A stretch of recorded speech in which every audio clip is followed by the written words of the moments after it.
أعوذ بالله من الشيطان الرجيم بسم الله الرحمن الرحيم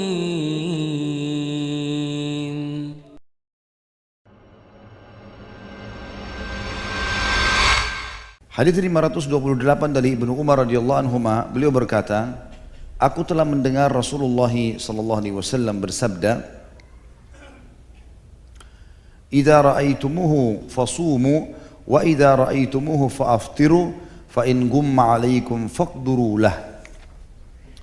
Jika kalian telah melihatnya hilal Ramadan, maka berpuasalah. Dan jika kalian telah melihatnya hilal Syawal, maka berbukalah, lebaranlah. Dan apabila kalian terhalangi untuk melihatnya, maka perkirakanlah hitungannya. Hadis ini diriwayatkan Imam Bukhari Muslim. Imam Bukhari meriwayatkan di nomor 33, Imam Muslim nomor 760. Dan dalam riwayat Imam Muslim disebutkan, fa in ugmiya alaikum faqduru lahu 30. Dan jika kalian terhalangi untuk melihatnya, maka perkirakanlah menjadi 30 hari. Dalam riwayat Bukhari yang lain disebutkan atau ditambahkan, fa'akmilul iddata 30. Sempurnakanlah hitungan bulan menjadi 30 hari. Dan riwayat juga yang lain, Abu Hurairah meriwayatkan, dan ini hadis disebutkan Imam Bukhari nomor 35, fa'akmilu iddata Sya'ban 30. Maka sempurnakanlah hitungan bulan Sya'ban menjadi 30 hari. Hadis ini memberikan pelajaran kepada kita teman-teman sekalian. Yang pertama, untuk menentukan masuknya Ramadan atau berakhirnya Ramadan, masuknya Syawal dengan ru'yah. Ru'yah adalah sunnah Nabi SAW, melihat baik dengan mata telanjang atau kita menggunakan alat. Alhamdulillah majelis ulama kita yang Allah berkahi punya, setahu saya 27 titik. Selalu dilihat setiap menjelang Ramadan, setiap juga menjelang Idul Fitri. Dan didukung oleh pemerintah kita juga untuk itu. Dan itu sangat baik. Alhamdulillah Allah berikan taufiknya itu.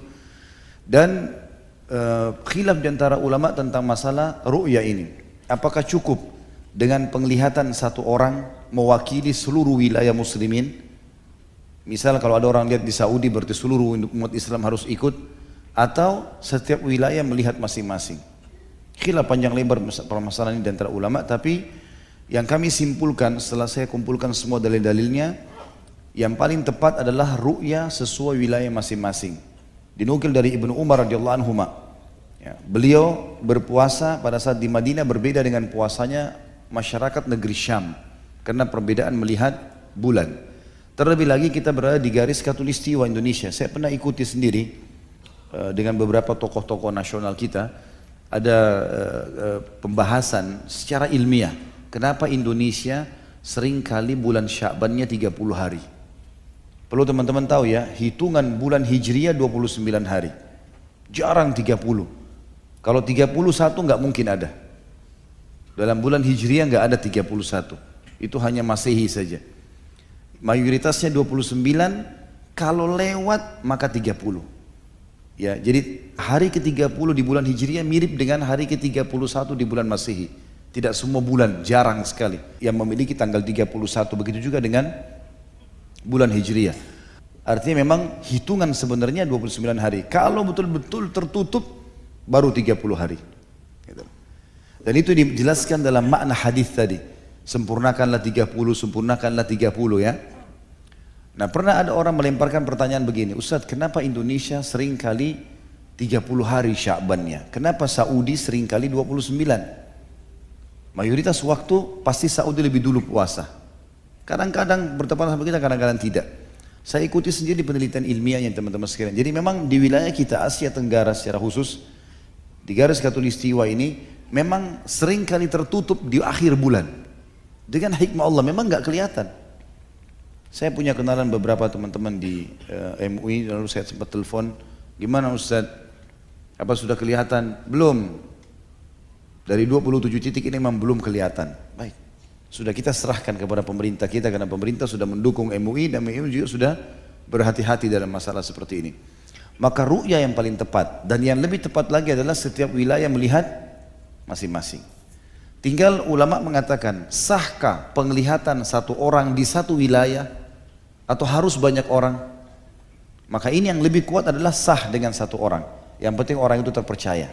Misal, wilayah kita Indonesia, sudah ada satu orang yang lihat hilal dan dia bisa dipercaya. Kayak di Indonesia kalau tidak salah biasa disumpah, gitu kan. Dia sudah pastikan demi Allah memang saya lihat. Ya sudah cukup, bisa dijadikan sebagai pegangan. Gitu kan, asal orang tersebut bisa dipercaya. Nah, ini penting sekali. Dan juga ada syarat-syarat sebenarnya orang yang melihat hilal itu ya, harus orang yang faham ilmu itu, bukan sembarangan orang. Juga tidak dianjurkan orang yang berumur. Betul, karena penglihatan matanya beda sama orang yang masih muda. Ini pernah terjadi soalnya. Di zaman Iyas Al-Muzani, rahimahullah, seorang ulama tabi'in, pernah beliau menjadi hakim. Dan waktu itu ada sahabat Nabi yang masih hidup namanya Jabir bin Abdullah. Jabir bin Abdullah itu umurnya sudah 90 tahun lebih. Tua sekali. Akhir Syaban, masyarakat umumnya semua pergi ke pinggir pantai mau lihat hilal. Lalu kemudian waktu orang lagi cari-cari hilal, nggak ada yang lihat bulan nih. Jabir bin Abdullah, sahabat Nabi bilang, saya sudah lihat hilal. Sahabat Nabi, orang semua balik, sahabat Nabi udah lihat, berarti sudah. Tapi Iyas ini cerdas, dia hakim waktu itu. Dia langsung didekati Jabir, dia mengatakan, wahai sahabat Rasulullah, apakah anda yakin melihat hilal? Kata Jabir, iya, saya lihat. Lalu Iyas pergi ke wajahnya Jabir. Ternyata karena tua sekali, alisnya beliau tebal turun. Iya, itu kisahnya begitu. Jadi alis beliau putih, ada yang turun, melengkung ke matanya, persis seperti Thabit, bulan Thabit kan. Ini kisahnya Iyas Al-Muzani rahimahullah, ulama tabi'in. Dia mengatakan, wahai sahabat Rasulullah, bisa anda izinkan saya merapikan alis anda? Dia bilang, iya silakan. Maka dirapikan alisnya. Lalu Iyas bilang, apakah anda masih lihat hilal? Maka kata Jabir, demi Allah saya enggak melihatnya. Ini kisah nyata, gitu kan? Maka perlu juga orang yang punya penglihatan yang jeli. Biasanya ada orang di pedalaman, emang biasa di kampungnya gelap, dia terbiasa untuk jalan di lautan nelayan, memang patokannya bintang, matanya mereka tajam. Beda dengan kita di kota yang terbiasa dengan lampu, gitu. Subhanallah, saya pernah teman-teman sekalian untuk pertama, waktu itu saya masih SMA, ada teman saya di Madinah, sahabat dekat saya, orang asli Madinah. Dia mengajak kami, saya kurang lebih mungkin 5 orang, naik mobil, gitu, pergi. Dia bilang, ayo kita jalan sekarang, kita mau melatih kejantanan. Gitu ngomongnya. Saya tanya dia, kejantanan apa ini mau dilatih ini? Kita pergi padang pasir, latih keberanian. Tinggal di kemah, nggak ada lampu. Nah, saya masih SMA waktu itu, ayo. Semangat, anak muda mau tahu apa saja gitu. Pergilah kami ke padang pasir jauh, tancapin kemah di sana. Terus duduk, hari libur. Karena dulu kami liburnya Kamis Jumat, jadi dari Rabu sudah nginep, Jumat baru pulang. Tapi saya rasakan sendiri teman-teman, banyak hikmah lah. Jazakallah khair, beliau memberikan banyak pelajaran pada kami. Jadi sambil duduk, sambil baca kitab Riyadhus Shalihin, kami bahas tentang tanda-tanda hari kiamat, Dajjal, banyak yang dijelaskan sama dia. Karena kebetulan dia kakak kelas, dia kuliah hadis, gitu kan. Maka kita memang waktu itu menggunakan murni penglihatan mata. Saya rasakan sendiri teman-teman sekalian, selama 3 hari itu, malam kalau tiba kita nggak pakai penerangan sama sekali. Awalnya gelap, sulit. Tapi subhanallah adaptasi mata kita, berapa waktu kemudian jadi terang. Saya waktu mana hari Jumatnya kami balik ke Madinah, masuk ke kampus dengan lampu-lampu ini, kayak buram malah lampu itu. Jadi mata memang begitu, apalagi kalau orang sudah tiap hari memang tinggalnya di laut, ya mungkin penerangannya pun cuma kecil. Maka orang-orang yang punya penglihatan yang Allah mudahkan, seperti itulah kurang lebih ya. Jadi tidak boleh juga sembarangan orang yang melihat. Faktor umur berpengaruh. Begitu pula ilmu yang dia miliki, ketepatan dia dalam masalah bidang ini perlu sekali.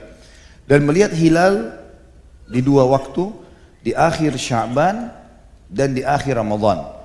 Kalau yang satu untuk menentukan puasa Ramadan, yang satu menentukan Idul Fitri. Dan kata Nabi SAW, lihatlah dia.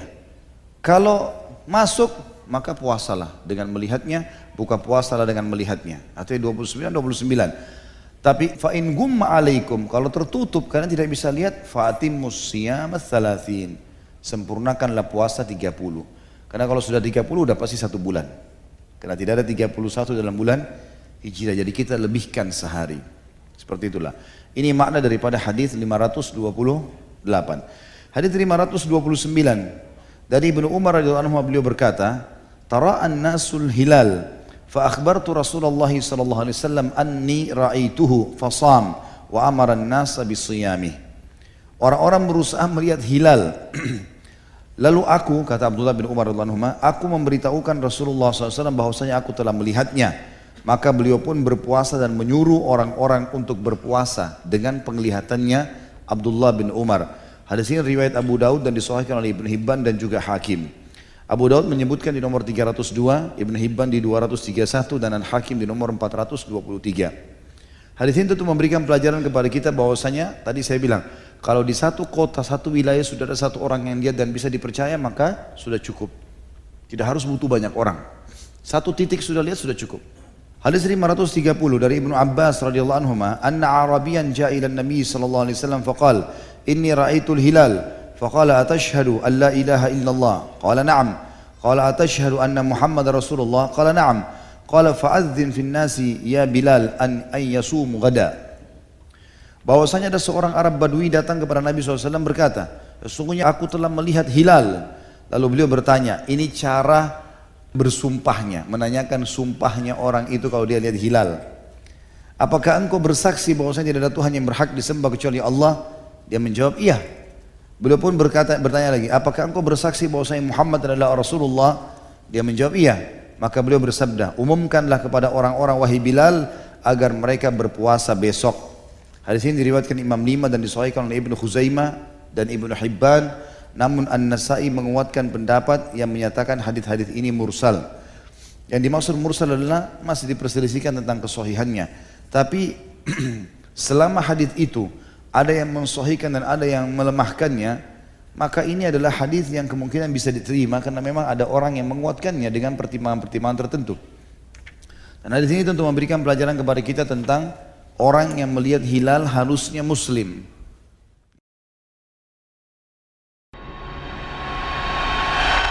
A'udzu billahi minasy syaithanir rajim. Bismillahirrahmanirrahim.